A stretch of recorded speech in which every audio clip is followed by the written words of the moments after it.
Chers amis d'Agora for God, j'ai médité avec vous sur le concept de volonté, un point de vue plutôt philosophique, et certains d'entre vous m'ont demandé de parler de la volonté divine, ce que je m'en vais faire dans cette vidéo.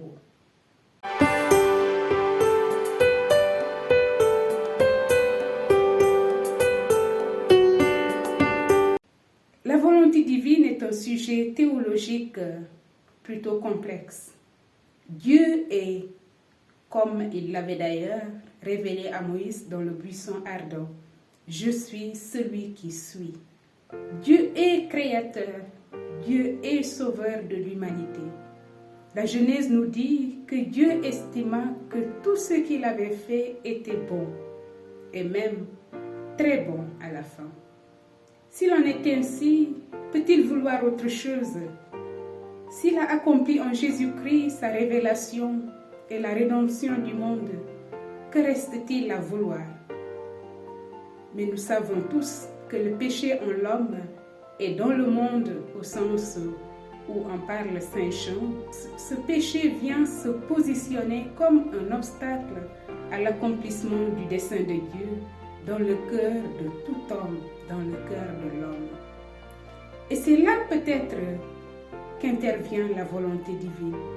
Il s'agit de permettre à l'homme, par le moyen de la sanctification, d'entrer dans le dessein de Dieu.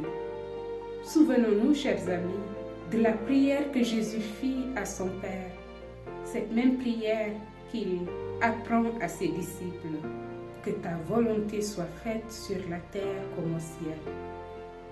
La volonté divine est donc de gratifier la créature de la vie divine pour lui permettre de retrouver sa place, le rang ou le but pour lequel elle a été créée. Les hommes seront ainsi en capacité de vivre de la vie divine s'ils sont immergés dans sa sainteté et ses autres attributs, bien sûr. La vie divine se forme dans l'âme humaine alors, et cette âme humaine se divinise. Voilà ce que Jésus disait à Luisa Picaretta, une voyante, sur la vie dans la volonté divine. Ce fut le 4 janvier 1925. Jésus déclara à Luisa, « Ma fille, la vie d'une âme, lorsqu'il est vécu dans ma volonté, n'est véritablement rien d'autre que la formation de sa vie dans la mienne. J'exprime ma propre forme sur tout ce que fait l'âme. Pour vivre sa vie dans ma volonté, l'âme doit répondre en modélant son esprit sur le mien, ses regards sur les miens, ses paroles, ses mouvements, ses battements de cœur et ses pas sur les miens. En faisant cela, l'âme perd sa propre forme pour acquérir la mienne, soumettant l'être humain à des morts répétées, tout en donnant une vie continuelle à la volonté divine. L'âme sera ainsi capable d'introniser en elle-même la vie divine de ma volonté. Et lorsque sera pleinement accomplie cette œuvre prodigieuse, la forme de l'âme sera parfaitement modelée sur moi. Quelle révélation! C'est ce qu'avait compris sûrement notre Père dans la foi Abraham, quand Dieu lui demanda de sacrifier son fils Isaac. Il n'avait peut-être pas tout compris, mais il fit confiance en la volonté de Dieu et il s'exécuta. C'est pour cela qu'il est nommé le Père des croyants. Pourtant, on sait bien qu'Abraham avait désiré ce fils. Il avait béni Dieu de ce cadeau de la vieillesse. C'est le même acte de fiat que posa Marie, qui accepte de donner à Dieu sa jeunesse, son projet de mariage avec Joseph, pour entrer en pleine confiance dans la volonté divine.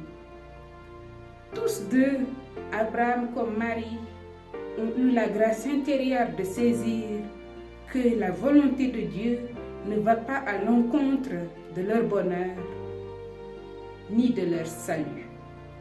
Saint Paul dans l'Écriture affirmait déjà Si je vis, ce n'est plus moi qui vis, c'est le Christ qui vit en moi.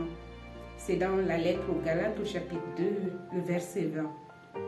Saint Pierre l'assure très discrètement. De la sorte, nous nous accordons aux dons promis, si précieux et si grands, pour que par eux, vous deveniez participants de la nature divine et que vous échappiez à la dégradation produite dans le monde par la convoitise. C'est la deuxième lettre de Saint Pierre au chapitre 1, le verset 4. Que veulent-ils dire, Saint Pierre comme Saint Paul? Sinon que quand on s'efforce de vivre les vertus chrétiennes, de foi, d'espérance et de charité, une vie de prière continuelle et assidue, on s'engage en fait à rester unis à la volonté divine, en se dépossédant de sa propre volonté humaine. Mais aussi, il s'agit d'un travail d'ascèse volontaire, d'une offrande perpétuelle de sa volonté. Volonté afin que celle-ci soit absorbée par la volonté de Dieu. Chers amis, quand Dieu est en l'homme, l'homme devient Dieu. Chers amis, c'est Dieu en l'homme qui opère toutes choses et qui divinise ses pensées, ses paroles, ses actions.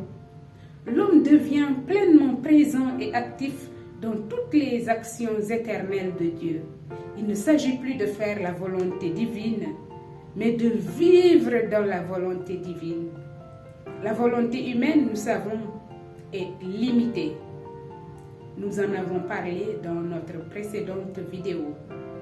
La volonté humaine est faillible, elle est limitée, elle est incapable de s'élever en Dieu et parfois même elle est égoïste. Or, la volonté divine, elle, comme un cadeau mystique, va à son origine, c'est-à-dire à l'incarnation et à la rédemption. Vivre dans la divine volonté, c'est entrer dans cet éternel présent de Dieu et en lui saisir la divinité, l'amour de toute l'humanité, passée, présente et future. Quand nous nous modelons à la volonté divine, nous entrons dans le plan de salut pour l'humanité. N'est-ce pas cela, se sanctifier? Se sanctifier et sanctifier l'humanité, y compris ceux qui ne sont pas disposés à la sanctification. Pour finir, je vous invite à reprendre la prière enseignée par l'ange au Portugal aux 3 enfants en 1916. Ce fut précisément à Fatima. Mon Dieu, je crois, j'adore, j'espère et je vous aime. Je vous demande pardon pour ceux qui ne croient pas, n'adorent pas, n'espèrent pas et ne vous aiment pas. Jésus le dit clairement, celui qui vit dans sa volonté et dans la volonté du Père embrasse tout. Il prie et il répare ses propres péchés et ceux du monde. Il porte en lui l'amour que Jésus a porté pour l'humanité. Alors, chers amis, essayons de discerner la volonté de Dieu sur nous, dans notre vie, dans notre quotidien. À bientôt.